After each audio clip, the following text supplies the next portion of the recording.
Hello and welcome, my dear friends. Welcome to the review of a modern fountain pen, a school fountain pen made in France in the 1980s, I would say, in the early 1980s.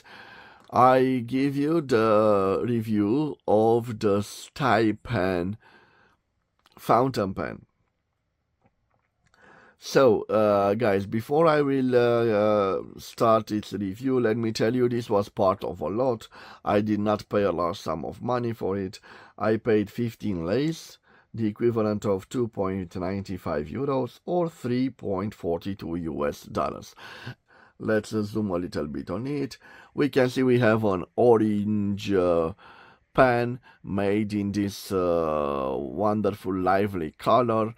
Definitely for school use, definitely for school people. A simple plastic injected plastic pen. We have the only metallic element is this clip. Engraved on it we have Stypen. It is rather flexible.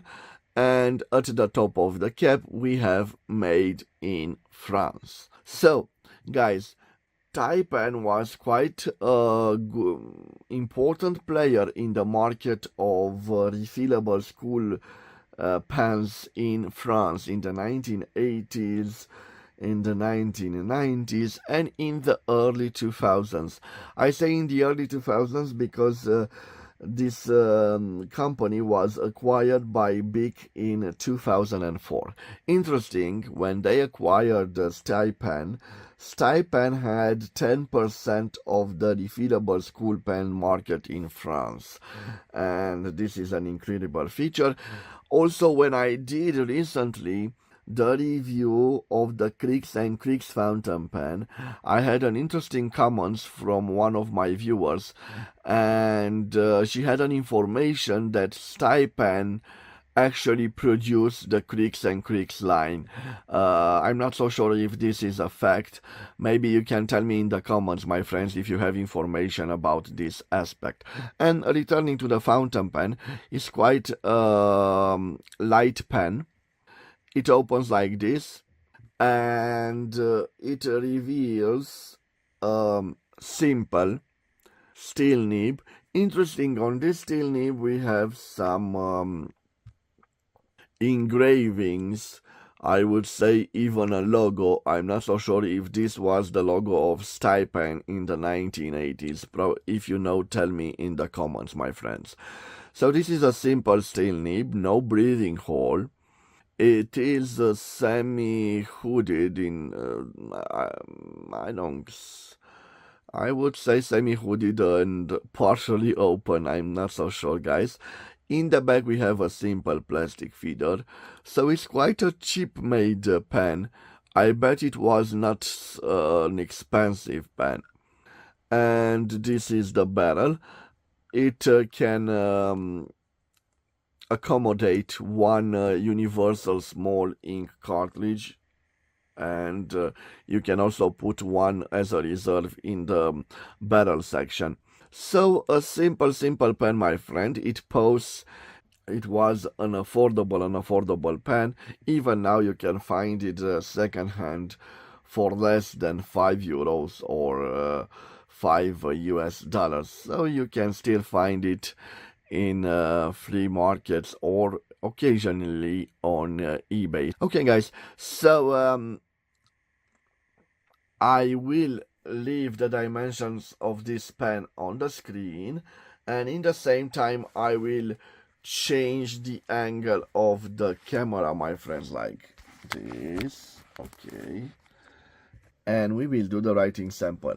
For the writing sample I will use my notepad that has this Herlitz German paper, and for the actual writing sample I will use this Kohinoor green ink, an affordable ink from Slovakia. Okay, let me open this.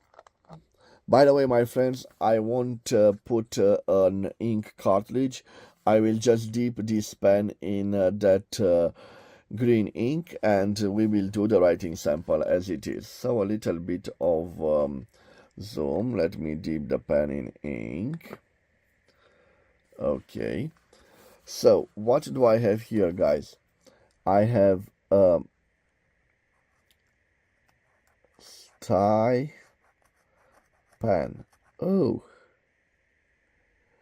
whoa, whoa, whoa, whoa, whoa! I have some difficulties, guys. It scratches quite a bit. So I have a Stypen. This was made in France in the 1980s. I'm sorry, guys. This nib, this steel nib scratches a little bit. Steel nib. I will try to do the writing sample with it as it is, and I hope that it won't give me difficulties. Let's see. So yes, you can see it scratches quite a bit. No flex to this nib. It doesn't seem to be juicy nib. No, in fact, it reminds me of yesterday's episode when we did the writing sample with that Hero 2. Now I'm starting to apply pressure, so you can see no line variance. Definitely needs some tuning. You can see that the ending, it's in a good shape. I don't see any damage on it.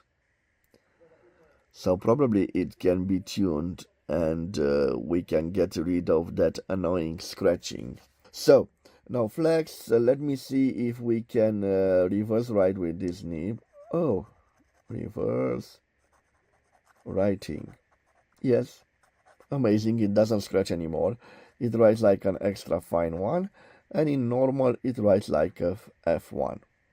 So definitely a reverse writing capability. Let's see how it does the signature. Not bad for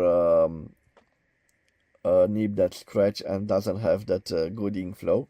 Let me tell you now about the quick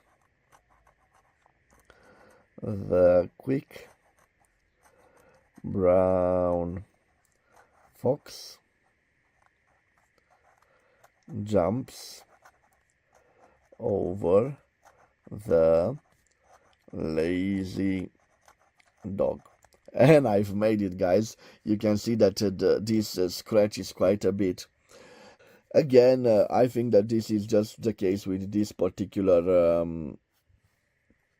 pen that I have. Probably if you did not like how it writes, you can tune it, or because it was an affordable school pen, you can buy another one in that time. What can I say? Stypen, definitely a player in the French market in the 1980s and in the 1990s. It shows a simple pen. I bet it was quite affordable and was a good buy for school people that went to school in France back in those days. So guys, this was its review. I hope you've enjoyed it.